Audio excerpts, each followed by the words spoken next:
नमस्कार।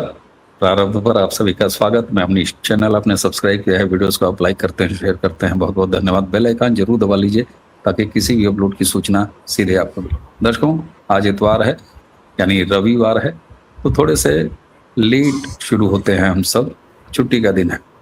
लेकिन बंगाल लगभग 2 महीने के आसपास या 2 महीने से ज्यादा सरकार बदले हुए हो गया। बंगाल नित नई खबर दे रहा है। लेकिन इस सबसे पहले आइए स्वागत कर लेते हैं व्यालोक जी का। आपको पता है, व्यालोक जी के स्वागत के लिए हमारे पास फूल, चंदन, अक्षत, आरती, इन सारी चीजों के साथ इनका स्वागत किया जाता है। बहुत बहुत स्वागत प्रभु। नमस्ते, कैसे हैं? प्रारब्ध के सभी दर्शकों, श्रोताओं और आपको प्रणाम। जय जय सिया राम। मैं बहुत अच्छा हूँ, बहुत अच्छे मूड में। जय जय श्री राम। व्यालोक जी, मैंने जैसा कि कहा, आप सुन ही रहे थे बैक स्टूडियो में कि 2 महीने से ज्यादा हो गए शुभेंदु अधिकारी की सरकार आए, और वहां पर बात है कि थम ही नहीं रही है। दर्शकों, आजकल एक आदत डाल लिया कीजिए, हालचाल लेने के लिए उस राज्य का नाम टाइप कीजिए, कुछ और टाइप मत कीजिए, समाचार ये वो कुछ नहीं। मैंने लगभग मैं ये करता हूं, आपको अपडेट मिल जाता है। बंगाल टाइप किया आज सुबह, तो मैंने कहा देखिए साहब, बंगाल में क्या डेवलपमेंट चल रहे हैं। काकरोच बाजी हो रही है, और काकरोच तो इस समय यत्र तत्र सर्वत्र, वहां से उनके कनेक्शन निकल के आ रहे हैं, माफीनामे भी आ रहे हैं। शुभेंदु अधिकारी की लिए हिट लिस्ट तैयार है, ये तो होना ही है। उस पर भी खुलासा किया है एसआईटी ने, जो कि पाकिस्तान के आतंकवादी संगठन, उनसे जो है रिश्ता जोड़ा है। और ममता बानो की सरकार, पहली बार शायद मैं ममता बानो कह रहा हूं, क्यों? क्योंकि आप सोचें कि क्रिश्चियनिटी के कन्वर्जन के सबसे बड़े अड्डे, उसके ध्वस्त होने पर ट्रंप बधाई देते हैं नरेंद्र मोदी को, भले ही वो तंज कस रहे हों। तो अब शुभेंदु अधिकारी के जान पर खतरा, ये तो बड़ी मतलब स्वाभाविक सी बात है। लेकिन जैश ए मोहम्मद या जैश नाम का संगठन, पता नहीं जैश ए मोहम्मद ही है, इसके एक आतंकवादी की गिरफ्तारी हुई है साहब। और कहां से हुई है? ये बंगाल के एसटीएफ ने यह खुलासा किया है, जिसमें बड़े नेताओं को इंक्लूडिंग शुभेंदु अधिकारी हनी ट्रैप में फंसा के, और फिर उनको इस लायक उनके पास पहुंच बना लेना ताकि उनको निपटाया जा सके। शुभेंदु अधिकारी से लेके वे तमाम बड़े नेता। तो आप सोचे कि जरा, जिस समय हम काकरोचबाजी में उलझे हुए हैं, और मैंने अगली खबर जब देखी थोड़ा और, तो आप देख रहे हैं साहब, नई सरकार में आने के बाद तस्लीमा नसरीन ने बोला कि बोलने की आजादी है। जमीन कब्जाने, रंगदारी मांगने के आरोप में तृणमूल नेता गौतम घोषाल गिरफ्तार, ये समाचार दिखाई देता है। फिर तस्लीमा है। लेकिन एक बड़ा इंपॉर्टेंट सवाल आता है, जो 2 घंटे पहले जब मैं सर्च कर रहा था, बंगाल में अभी भी जारी जबरन वसूली। बीजेपी अध्यक्ष समित बोले पार्टी के नेता ही शामिल। ये दिखाता है कि बंगाल में जो माफियागिरी थी, जो वहां पर पूरा एक जबरी वसूली का एक पूरा सिंडिकेट था, उसको ध्वस्त करने के लिए बीजेपी किस तरीके से संघर्ष कर रही है। तो ये सकारात्मक न्यूज है। वो खुद कह रहे हैं कि पार्टी का झंडा लेके कुछ लोग पुराने सिस्टम में घुसने की कोशिश कर रहे हैं, जबकि हम उस सिस्टम को मिटाना चाहते हैं। उसी के साथ काकरोच का क्या कनेक्शन है बंगाल से? एसटीएफ ने बड़े खतरनाक खुलासे किए हैं इस दिल्ली जंतर मंतर के काकरोच पर। समाचारों से लेके उसके विचार और व्यवहार तक बात करते हैं, शुरू करूंगा। और एक बड़ा खुलासा मैं चाहता हूं कि वो वीडियो दर्शक पहले ही देख लें, फिर हम लोग बात करेंगे। ये एक सोशल मीडिया इन्फ्लुएंसर हैं, अभिजीत अय्यर मित्रा। सौरभ दास, उसकी नागरिकता से लेके उसके रहन सहन पर बेहद गंभीर सवाल कुछ मिनटों में उठाए हैं, ये देख लेते हैं। और फिर बंगाल कनेक्शन भी चलेंगे, अभिजीत दीपके के माता पिता और आय से अधिक संपत्ति के मामले के दर्ज होने पर भी चलेंगे व्यालोक जी के पास। ये वीडियो सुनते हैं, फिर सीधे व्यालोक जी आप। His sources of income. He lives in a huge house in GK1. You know, just when you enter GK1, those massive 1,000 square yard plots. 1,000 square yards is what? 9,000 square feet? 9,000 square feet. Which, if you look at the names, in fact, just 2 houses away from him is Pavan Munjal's house, the owner of Hero Motorcycles. You know, it's like staying next to Mr. Toyota or Mr. Suzuki or near Bill Gates kind of an address almost, right? And salary easily, because I had a friend in the diplomatic foreign diplomat who stayed about 2 doors down in one of those houses, and about 10 years back he was paying, it was some 7 or 8 lakhs for that flat. This one, ground floor with a garden, easily between 9 to 10 lakhs a month. He doesn't have a full-time job, and for whatever reason, no TV anchor wants to ask him why. They don't want to investigate him. Maybe family money. Gehlot ji, ये सीधे बताता है कि अब चीजें निकल के सामने आ रही हैं, लेकिन बंगाल के अपडेट से उसकी मीमांसा से मैं चाहूंगा कि शुरुआत करें। जी हनी ट्रैप साहब,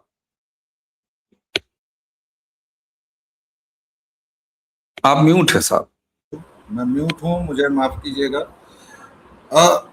दोनों ही चीजों ने मुझे बिल्कुल नहीं चौंकाया है, इसलिए क्योंकि ये तो होना ही था, हम लोग प्रतीक्षारत ही थे। करीबन 4 से 5 दशकों की गंदगी साफ करने का बीड़ा उठाया है शुभेंदु अधिकारी ने।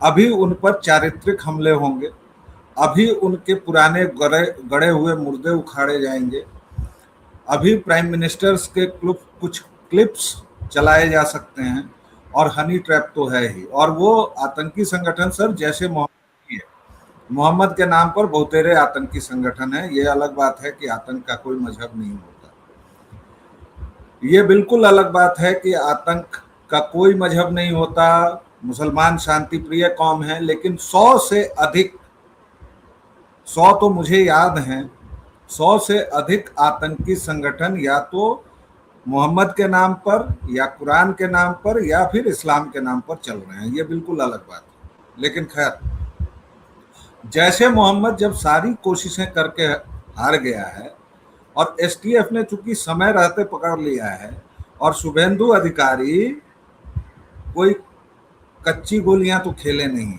शुभेंदु अधिकारी को ये पता है कि वह किन अंगारों पर चल रहे हैं, उनको ये भी पता है कि उन्होंने किस बड़गद को हिला दिया है। कोई सामान्य बात नहीं है सर, विश्वव्यापी इस्लामिक साम्राज्यवाद और उसके साथ साथ विश्वव्यापी क्रिश्चियन साम्राज्यवाद, दोनों को भाई ने इकट्ठे झकझोर दिया है और दोनों पर कार्रवाई हो रही है। अब मैं फिर से कहूंगा तो वो दोहराव होगा, इसलिए जस्ट 1-2 पॉइंट में दर्शकों को याद दिलाता हूं। याद कीजिए कि चुनाव के तुरंत बाद कौन आया था कोलकाता, पूरे डिप्लोमेटिक बंधनों को तोड़कर वो दिल्ली नहीं पहुंचा था, किसी बड़े अधिकारी से नहीं मिला, किसी बड़े नेता से नहीं मिला, वो कहाँ पहुंचा? क्रिश्चियन मिशनरीज ऑफ चैरिटी में। क्यों पहुंचा, कैसे पहुंचा, उसके बाद क्या क्या हुआ, और वहीं से ये तार जुड़ते हैं।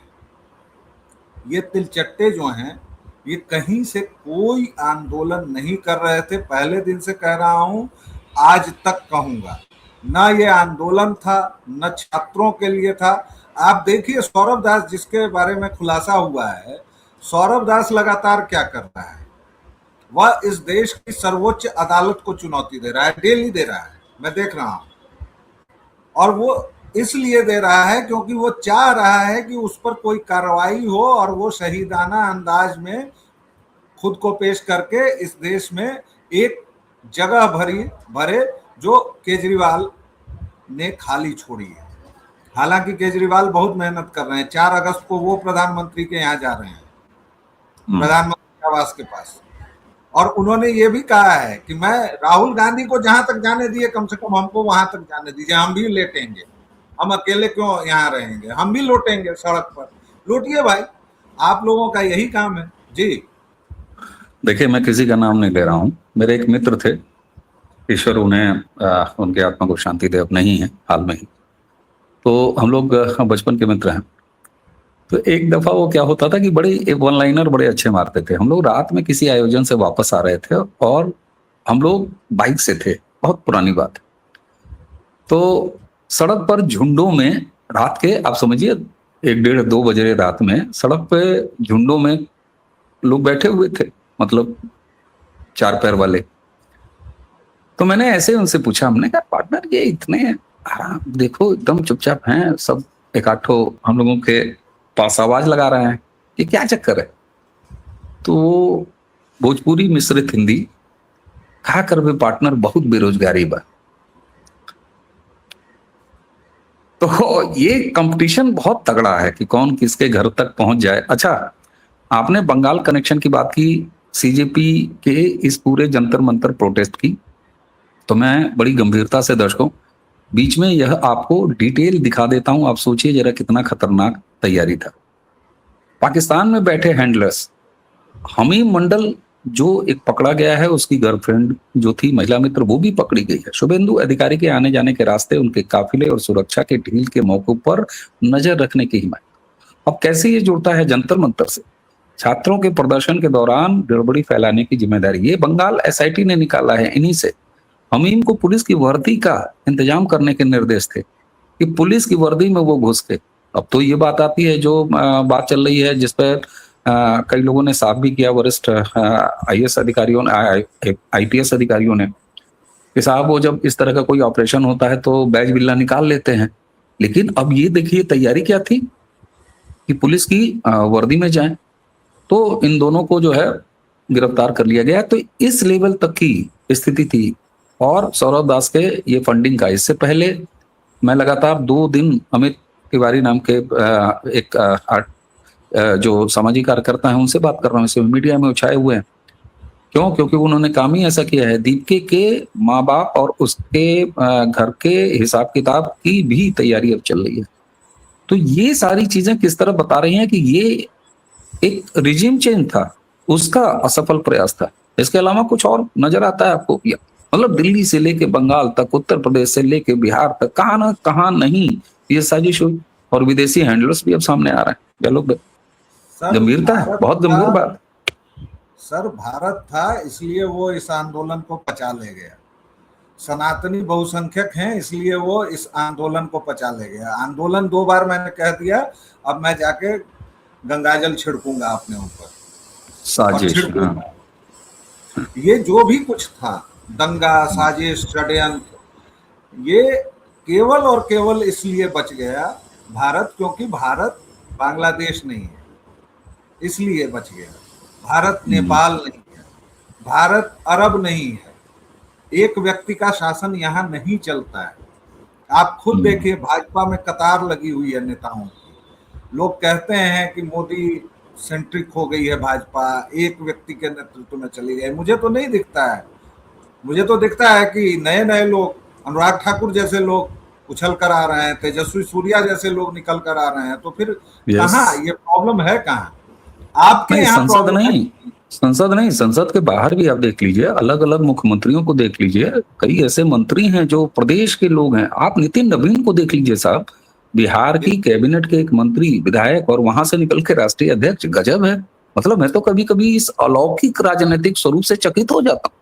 क्योंकि आपका चश्मा ऐसा है जहां एक परिवार के तलवे चाटने के अलावा मुक्ति का कोई मार्ग नहीं है, इसलिए वो चश्मा आपको सभी को वैसे दिखाता है कि बाकी दलों में भी होता है। अरे खुद प्रधानमंत्री मोदी को देख लो भाई, वो कहां से पहुंचे हैं वहां।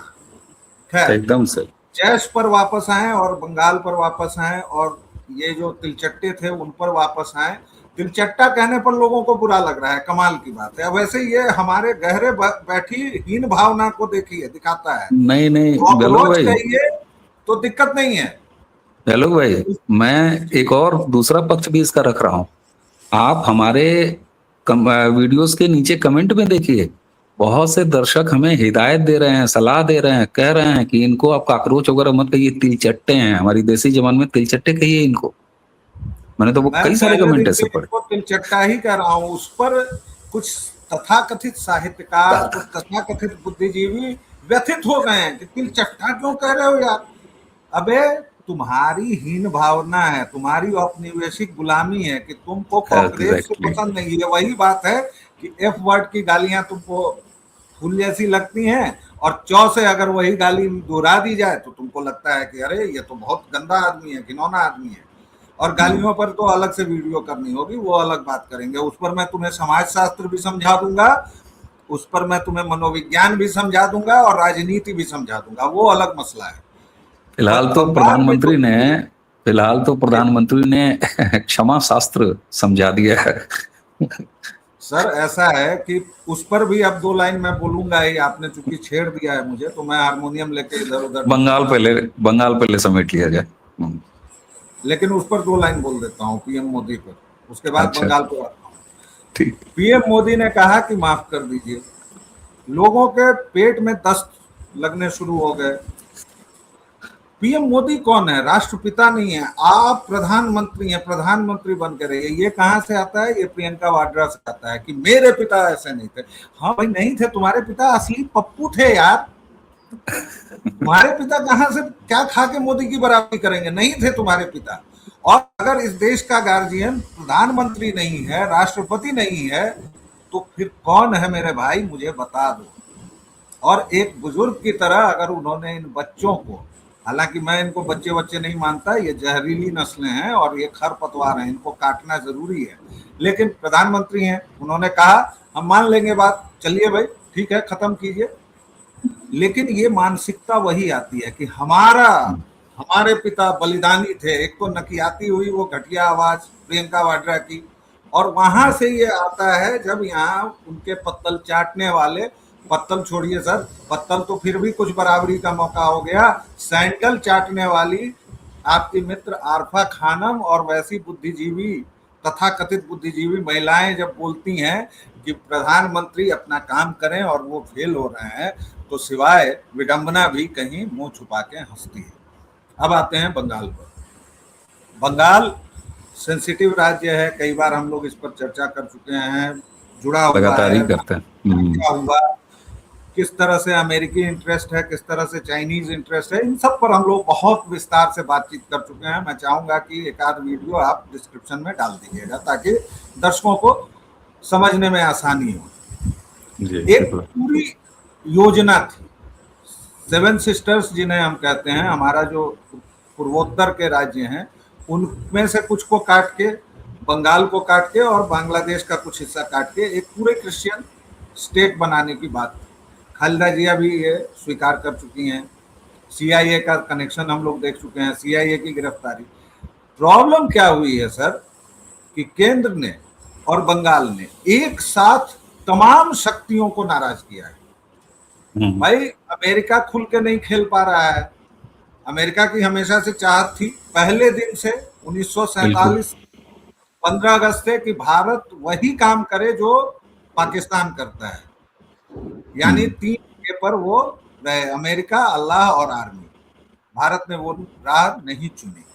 और इसके लिए मैं इसके लिए किसी अय्याश नेहरू या किसी गांधी को कोई श्रेय नहीं देने वाला हूं। ये इस देश की जड़ों में है, ये सनातन है, इसलिए ऐसा नहीं होगा। ऐसा नहीं था कि लहरू जी ने चुना सेकुलरिज्म का मार्ग, एनएएम का मार्ग, नॉन अलाइनमेंट। अरे सुनिए, कुछ नहीं था। अरे भाई क्या बात करते हैं। मैं प्रखर श्रीवास्तव जो दूरदर्शन मित्र अपने, तो प्रखर का मैं एक पॉडकास्ट का छोटा सा क्लिप सुन रहा था जिसमें वो एक 3 बुक का रेफरेंस देके 3 ऐसी घटनाओं का जिक्र कर रहे थे जब नेहरू ने सामने अपना विरोध कर रहे को दौड़ा लिया। 2 मुझे याद आ रहा है, तीसरा नहीं याद आ रहा है। एक किसी ने पूछ दिया कि आप हिंदू पर इतना बोलते हैं, मुसलमान पर नहीं बोलते हैं। बिल्कुल, जब देश आजाद हो रहा था उस समय की बात, नेहरू दौड़ा लिए, वो बंदा नदी में कूद गया। वो किताब का रेफरेंस दर्शकों जरा निकालिएगा, कमेंट में डालिएगा, अब इसको पढ़ा जाए, प्रखर को धन्यवाद देते हुए कि आपने ये चीजें भी लाई। वो कह रहे हैं कि वो बंदा नदी में कूद गया, नेहरू पानी में कूद गए। राहुल गांधी मछली पकड़ने के लिए नहीं कूदे हैं खाली अकेले, इनके नाना अपने विरोधी को दौड़ाने और मारने के लिए कूद गए पानी में, ऐसा जिक्र है। दूसरा, वो एक और जिक्र कहते हैं कि उसमें एक शरणार्थी को उन्होंने कहा कि तुम चोर हो, लुटेरो, और उसका गला दबाने लग गए। उसने कहा कि अरे पंडित जी, अगर आपके हाथ में मेरा गला दब जाए तो बहुत अच्छा हो। बोले तुम चोर हो, तुम लोग आए। और वो कौन थे? वो लाहौर से आए हुए वो तमाम हिंदू थे जिसको एडविना न जाने किस विधि से नेहरू ने भारत के टुकड़े कर दिए। ये तो बड़ी, मतलब क्या कहें। एक छोटा सा एनेक्डोट मैं जोड़ देता हूं।